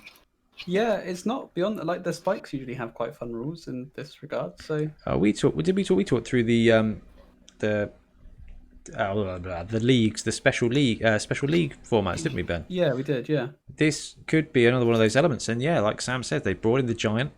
I actually can see them doing something like this. Not necessarily just as a way to sell models across the ranges, but I think it just gives players an opportunity to do extra modelling. They've done that with the Giant. I could see them doing that with more monsters and Wandering Monsters and something like this. They had the rules in Dungeon Bowl back in the day, like probably before you were born, but maybe before I was born. I don't know. When was Dungeon Bowl? I think Dungeon Bowl was 89, so I was 1. So success. But yeah, they had the rules for it. I can see Games Workshop doing something like that because they introduced the I'm going to do it again. They introduced the Giant into Underworlds. But I think Games Workshop just love that Giant model almost as much as I love the idea of Giant players. Can we get a counter from now on? Every time you mention a Giant, it just pings like cinema sins. I could probably do a counter on OBS actually. So I just love the sweet ding Giant ding. Maybe next time we do the episode, I'll just have to donate £5 to charity for every time I mention Giant, and then Tiff and I would be homeless. So yeah, I could live underneath all my Giant models. Of which I've nearly painted my Giant, so that's cool. I'm going to be finishing that this week because I've got this week off for leave for my birthday, so I'm looking forward to doing that when I'm not playing and streaming Fumble. Sam, love those rules. Thank you so much. I guess if I had one thing to add, it would be can you come back in a few episodes time with rules for traps and stadium miscellanea, because I think it fits in real nicely to a kind of Blood Bowl Coliseum effect. And I know there's some of our listeners out there that are going to listen to this and just absolutely go crazy brewing rules. So guys, if you're out there, drop us a line with your monster ideas, your Wandering Monster ideas, because it's not just the player types. There are a lot of models out there in Games Workshop land that would make sense to be included in some kind of monster that invades the pitch, or evil Coliseum owner has it. I mean, not just Blood Bowl players, but I don't know, dogs, dinosaurs. I don't know. There's just a lot that could be done here to add that Coliseum element. I think it's a great bit of design space for modelers and for absolute homebrew rules guys. So yeah, Sam, brilliant. Thank you so much for bringing that to the show, and I really can't wait to see what our listeners think of that. Are you happy for me to share the rules in the kind of linked into the show notes? Yeah, absolutely. I don't know if they need a little bit of touching up because we've discussed some bits, and you might want to change some bits here and there. We've got a few bits. I'll add the notes as we've discussed them. Sure. Wicked, cool. So guys, let us know what you think, and we're going to talk about some more Blood Bowl crazy rules in just a moment. So we talked about rules for adding extra monsters and bad guys, neutral villains, neutral additional players to the Blood Bowl pitch. Now we're going to talk about adding additional players to your Blood Bowl teams. So this is something that came out of discussion, I think, on the Discord, and Rich was talking about it as well, around about adding an extra element to a team. It all started with several players who run humans moaning about not being able to take a halfling for the ogre to throw. and it got us thinking. And then we put a post out in our Discord and on all the social media channels to ask the question: if you had a wildcard slot on your team, what would you take on what team? And by a wildcard slot, what I mean is that you're building a team and there is a 0 to 1 X player, and that X player can be any player in the game, not a star player, just any other player. What would you take? So guys, before we even get started talking about how this breaks the game, what player would you take on what team with your wildcard slot? I don't know. Sam, have you got any ideas? Yeah, absolutely I do, because there's one player that I would love to induce on any team, and it's the Gutter Runner. Oh, I genuinely thought you were going to say Bloodthirster there. I mean, I was going to get around to that one. I mean, okay. I've got the corn crew here tonight, so assuming no one's got 300k to drop. Is it 300? No, 200k to drop for the. He's only 160 or something. 180, I think. Yeah, I think it is. Yeah, that's worth at least an MVP in the Colosseum. Just saying. I'd probably take dwarfs with a Gutter Runner. Oh, see, I want to ban you just for the theme of that. I mean, do you also not want any friends, Sam? Is that? Fluff-wise, it's hideous. Thank you for not saying disgusting. War Dancer. That's I appreciate that. No. Our listeners are going to appreciate that as well. No, That's a grudging. yeah, that's a grudging. But they're fine with Skaven. Just come on in, raid the basement, no problem at all. Ben, how about you? What would your pick be? I like the idea of a werewolf. Okay. You've got then like a super fast player, because movement 8's good in any team. Mm-hmm. Pretty durable. The frenzy's quite aggressive. I think he's always going to be a threat. And it also gives you a bit of toolbox there with regards to claw. So, yeah, I think all of those, I mean, no one's going to be surprised when I say Minotaur to every team ever, just because adds a bit of spice. But the community came out with some really cool ideas. We saw big guys everywhere, which really loved. Someone said the Wood Elf Tree Man onto the Halfling team. So I can have another tree man, which, I like that. But also secret weapons were a really popular option. And then obviously you had some power gamers saying my Amazon team really needs a war dancer, stuff like that. It's interesting because there's a lot of fluff elements and there's a lot of gameplay elements. So what I'd like to do with you guys is just chat about the impact it would have, and whether it's a cool idea or a terrible, horrific idea, like the community seems to feel about introducing the OP Snotling team. So I don't know if I want to trigger everybody quite so deeply, but I think it's important because the whole idea of this is in the Blood Bowl fluff, things happen and different players go to different teams. We've just coronavirus has ended everything. So this year I finally paid attention to the NFL draft. So they get their new players, they do the free agency, they trade players, and it adds that really element of, that guy's going to that team. That makes that team very different now. And it made me think introducing, a halfling to any team, So I suppose my first question for you before we do the reasonable talk is alignment. So Sam immediately went there with the Gutter Runner, which I would probably say is the second best player in the game after the War Dancer. Yeah. Would you apply some kind of alignment rule, either using like the Bonehead Bowl kind of alignments of lawful, neutral, chaotic?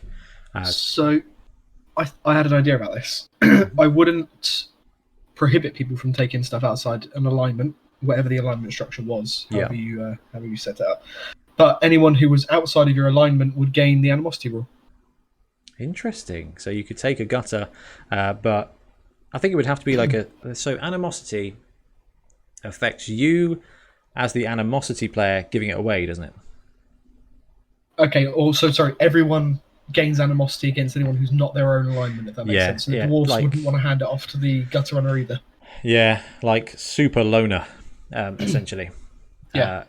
Definitely a point there. Ben, what do you think about that with regards to the alignment element of it? I think it's quite important to maintain that fluff, and so I quite like the idea of having alignment. Although I'm not sure how it affects the balance. Like, would some alignments get kind of access to a better pool of players than others? That is a interesting point. I think what it happens then is you get War Dancer as the pick for the good guys, and you get the Gutter Runner as the pick for the chaotic guys, and that all right. There's the werewolf in there as well as a great choice. There are lots of great choices. There are loads of great choices. But yeah, the alignment is definitely something to consider, and we're going to bounce back to balance and how it affects the meta in a moment. A couple of other questions were: what about if it was just only linemen you had access to? Would it still be an exciting prospect? Yeah, I think so. I definitely think so. Having like Edge 4 players on a team which normally wouldn't have access to that is big. Yeah, I think you'll see a lot of pro elf linemen on dwarf teams. Yeah. Just for the Edge 4. Just here to break that fluff element, Sam. That's really useful. But no, I did wonder if that would be a useful way to kind of identify the fact that a halfling would be available rather than a tree man. Yes. Yeah. I think that's a very, very good point. That said, my next point is: what about if it's only big guys? The big guy allowance is pretty tricky, but I don't know. I did not like that, but so many people commented on big guys being taken that it made me think, actually, is this something that could be considered as just only big guys? But then I don't know. So let's talk. Let's do real talk here, and I'm going to summarize what you guys have said into two separate camps here. There's the narrative camp, and then there is the gameplay balance CCG element of list building camp. And I think we'll go straight to the power play. So what does this do to the meta if you say that every team is allowed a wild card? And this can be in league, this can be in tournament, whatever you guys think. Just what do you think it does to Blood Bowl, the balance of Blood Bowl? I think it really does quite shake it up. I think you would often see the same type of player get chosen a lot. It would be like, I actually kind of think it would almost mess it up a lot, because you'd have to deal with every single team's War Dancer, for instance. You'd always have to kind of tailor your list expecting that player to be there, because everyone's going to want to take. Do you know what I mean? It's like having the always the must-have pick, especially if it's a tournament play, because then you'd get most of the must-have players. How do you feel about that, Sam? I think you're right. And a lot of teams, especially with the big guys, a lot of teams were designed, I think, with that in mind. So there's teams that don't have big guys: Dark Elf, Pro Elf, High Elf. Yeah. Dwarves have got a Death Roller. I don't see them taken that often, but if they were given the option for an ogre, they might take that instead, because it's not going to get sent off. That's the worst thing about the Death Roller. That really winds me up.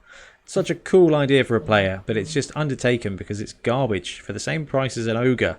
It's only on there for like 4 turns. Absolute frustrating. Anyway, that's aside. And yeah, I think Ben's right. It will really shake up. It will shake things up at first until everyone decides this is the best big guy that every team should take.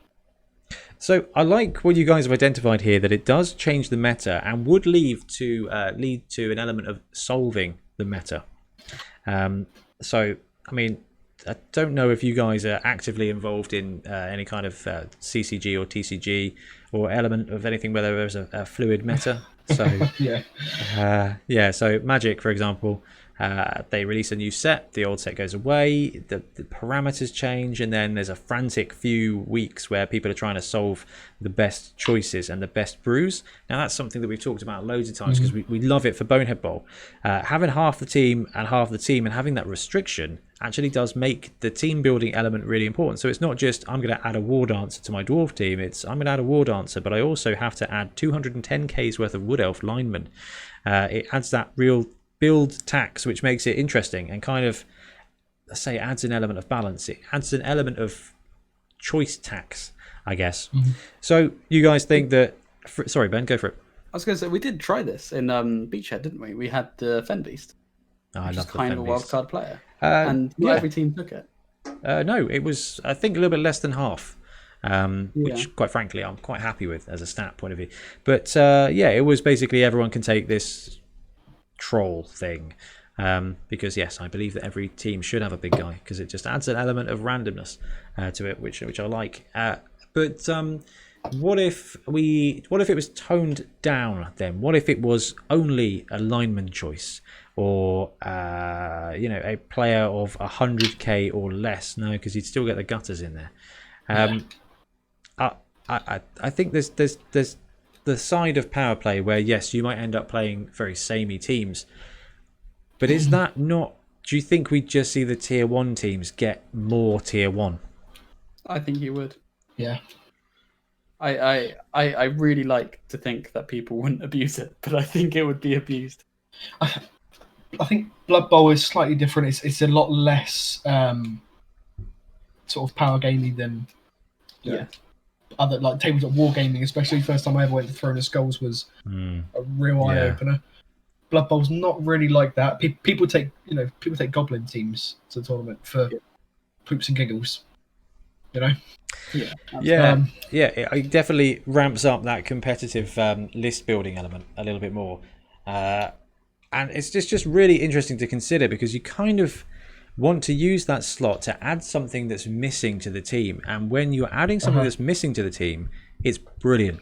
So with the guys who are adding secret weapons to theirs, or recommending an extra big guy or a big guy to a team that doesn't have a big guy, it adds something that the team doesn't have, and I think it does increase the power level of that team slightly, but I don't think it intrinsically unbalances it because those players all have nega traits. So secret weapons have secret weapon. Big guys all have nega traits.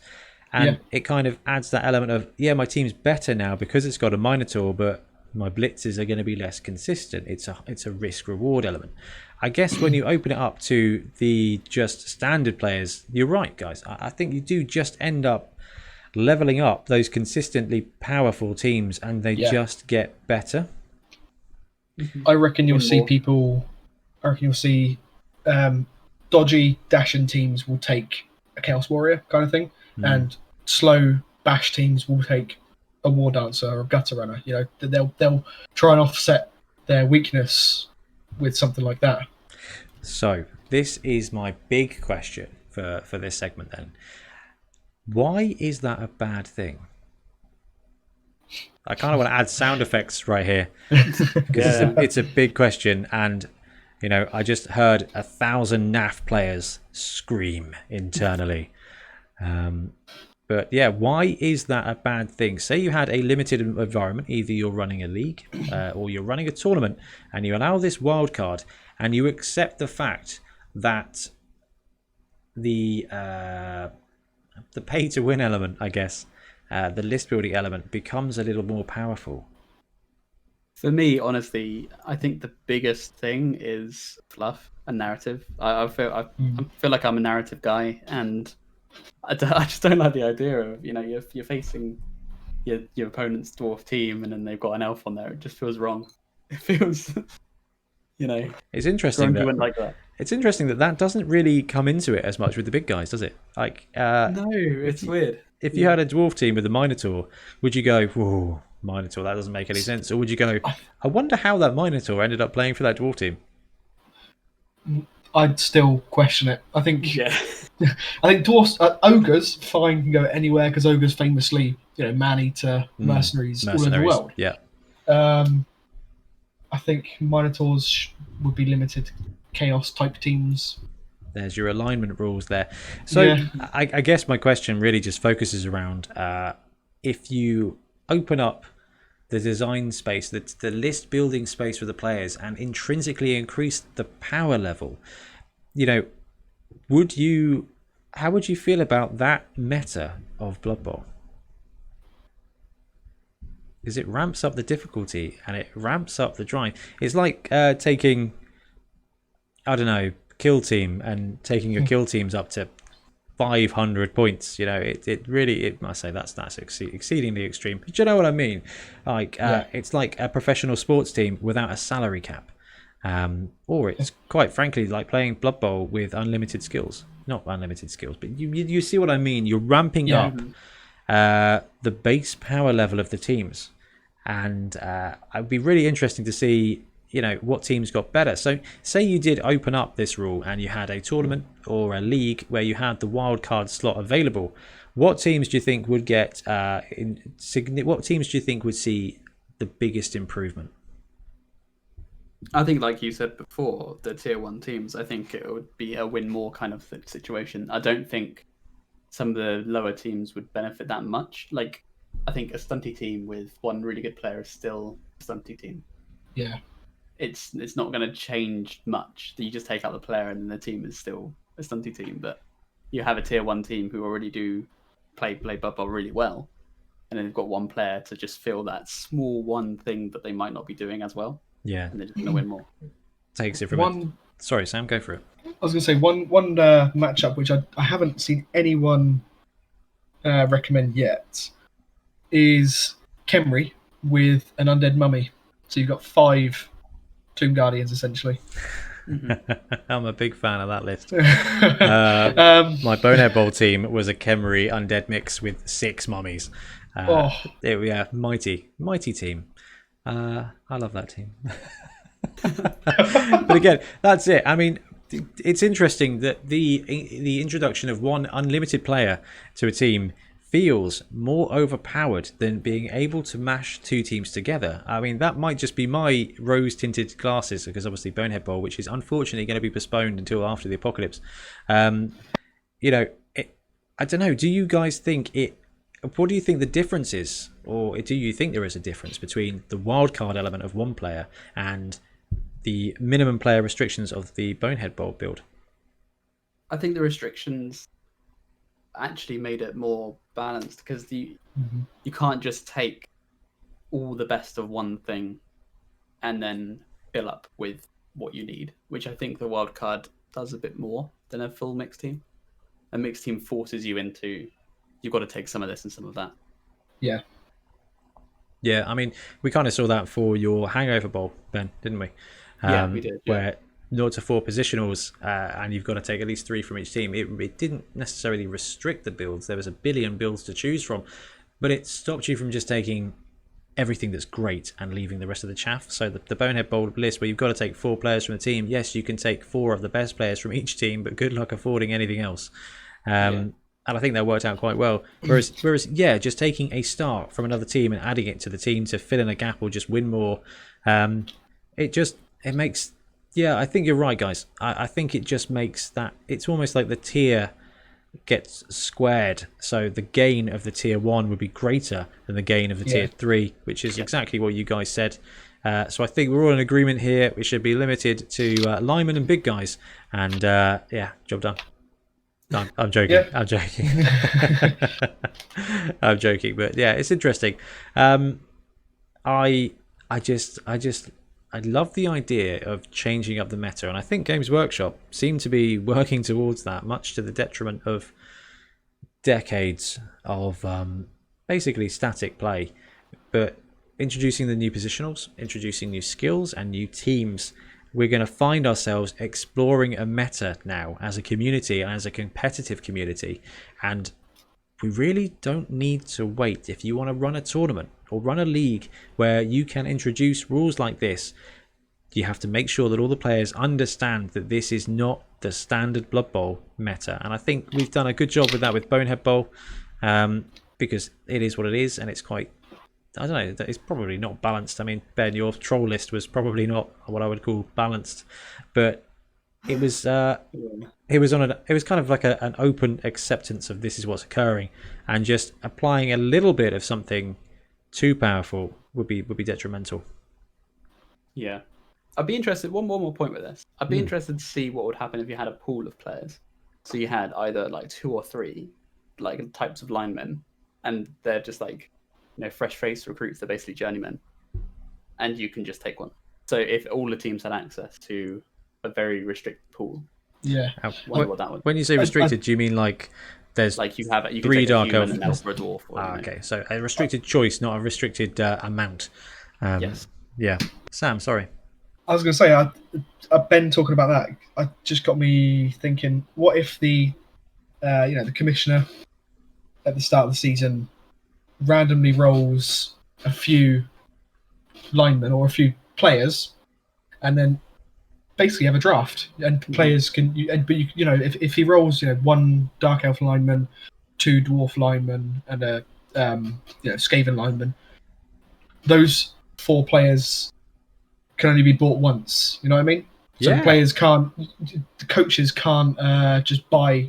I want the Elf lineman because that's going to suit my team's play style. And if you did it it's in going to be reverse, up for grabs. if you did it in reverse tier format, the goblins and the halflings would get the first picks. Yeah.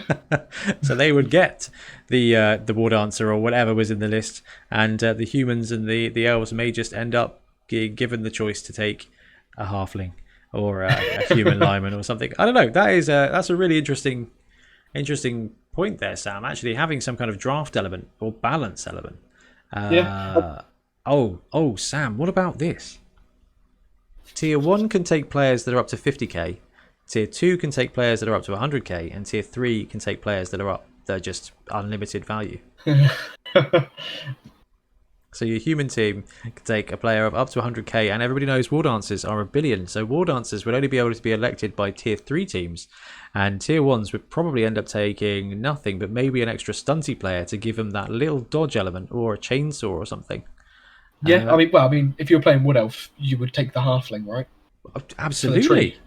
And then we've achieved what we wanted to do, which was add an extra element. And I don't think Wood Elves are going to. I think they are absolutely going to benefit by having a throw teammate play, but I don't think that's going to be a significant.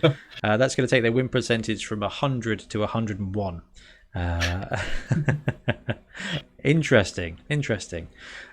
Cool. Well, thanks very much for chatting about that with us, guys. And listeners, please, we do absolutely want to know what you think, because we enjoy exploring Blood Bowl and finding different ways to play, because it's a great game, and if there's some things to do that you can shake up the meta and just play a different version of Blood Bowl, hey, that's why these secret teams are so great. Seriously, everybody, go on Fumble, play the secret teams. There's like 1 billion. It's great fun. They're all almost what you expect, but slightly different. So yeah, guys, thank you very much for chatting with me about that. Thank you. Yeah, thanks for having me on. I appreciate that. That's cool. We will, in fact, wrap up the episode here. So thanks, everybody, for listening. Please, if you're not already doing so, follow us on our social media and subscribe to us on YouTube. We put all of our content up on there. There's gameplay, there's streams, there's Fumble coverage, there's whatever crazy nonsense Ben and I come up with on there as well. So Roster Rumble came out last weekend, and hopefully we should have another episode for next weekend, so get your rosters in for that.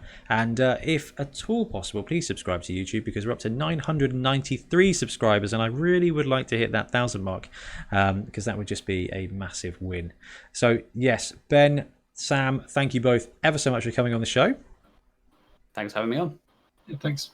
Anytime, every time. And guys, thanks very much for listening, and we will see you in a week or 2 weeks. Take care of yourselves, and let us know what Blood Bowl you are up to. See you later.